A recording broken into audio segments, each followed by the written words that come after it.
Welcome to the Craftessa, everyone. If you are new, my name is Vanessa. On today's DIY video, we're going to use Dollar Tree supplies to make this modern and super chic long wooden candle holder. Make sure to follow me on Instagram and Facebook, where I post super quick and easy DIYs, and subscribe to my YouTube channel where I post new videos every week. Now let's get crafting. So I love this project that we are going to do today. And what I love even more is that all of the supplies are from the Dollar Tree. So we're going to take 5 of the wooden crates. You can find those in the craft section at the Dollar Tree. We're also going to need 5 of the tea light holders. Those usually come 3 in a pack, but we're only going to use 5. The little wooden cubes and wooden skewers. Those are in the kitchen area of the Dollar Tree. And some gold and silver beads. All of these items are available in the crafting section of the Dollar Tree. So let's get started. So the first step in this project is to stain the crates. I'm going to use the Varitane wood stain in a dark walnut. It's one of the darker stains, but it's one of my favorites, and it actually matches my decor. This is actually the most time-consuming part of this project because I'm going to stain every part of the crates, inside and outside. I usually do it with either a paper towel or a brush, and I think that I'm going to move and use a brush to make it a little bit quicker. So let's continue with that.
So now that I've finished staining all of the wooden crates, along with the little wooden cubes, it's time to start to assemble these pieces together. So what I'm going to do is I'm going to take the little cubes and I'm going to use them as feet on these crates. And I'm going to attach them using the Gorilla Wood glue and some hot glue for a quicker and tighter hold. So let's continue with that process.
So now that I attached the little feet or the little wooden cubes to each of these crates, it's time to attach the crates to each other.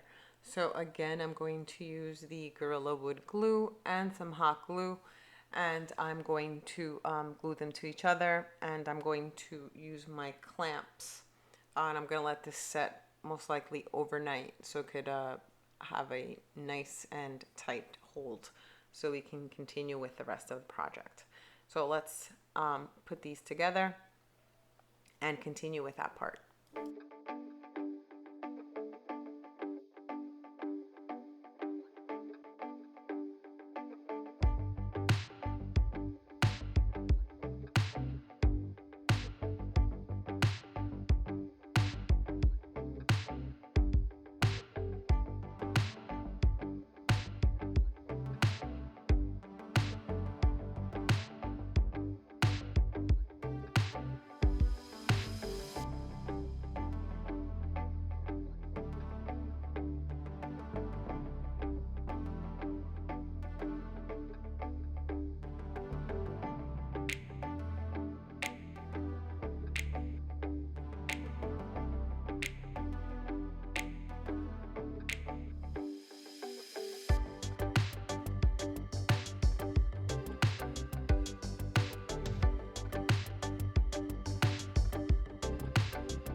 So now the next step is to add the decorative elements to this candle holder, and we're going to use the beads and the barbecue skewers.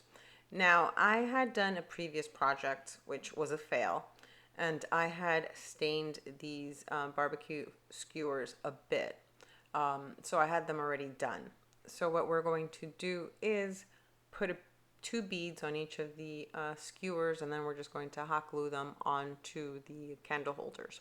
So I'm alternating between one silver and one gold. And the barbecue skewers are stained a much lighter color. This way it'll stand out. So let's do that part. Again, all we're doing is putting beads onto the barbecue skewers, and to make it even easier, on some of them I just hot glued the beads to the actual candle holder, and then I just slid in the wooden sticks. Let's continue with that part.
So now that we're done with the decorative element of this candle holder, the last step is to build risers for the tea lights.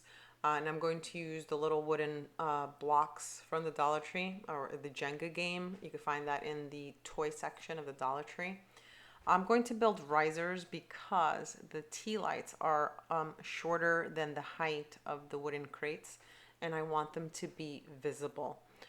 So we're going to add these risers to each of these wooden crates, and that's where we're going to hot glue the tea lights. So what I'm doing is I'm hot gluing 2 of the wooden blocks to each other, and then we're going to hot glue them to the middle of the crates.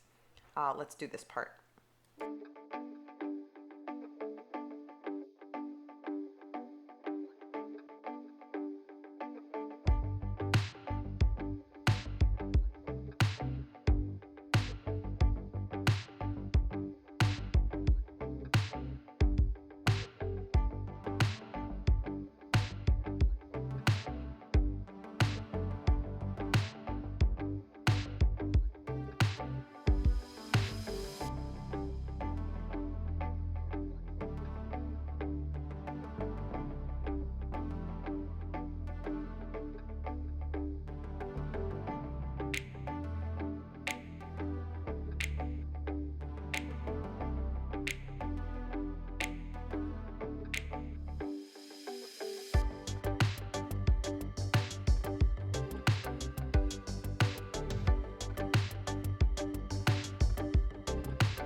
So now that I've hot glued the risers to each of the crates, we're going to take the tea light holders and I'm going to hot glue them to the risers that I just built. This way it gives it a nice height and you can see them from the top of the crates, and that's the look that I'm going for. So let's finish that piece off and we will be done with this project, and I am super happy with how it looks so far.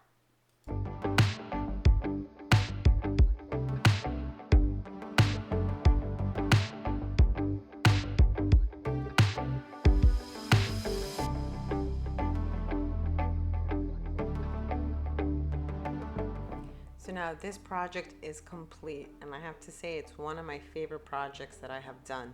I really love the way it turned out. Let me know what you think in the comments below.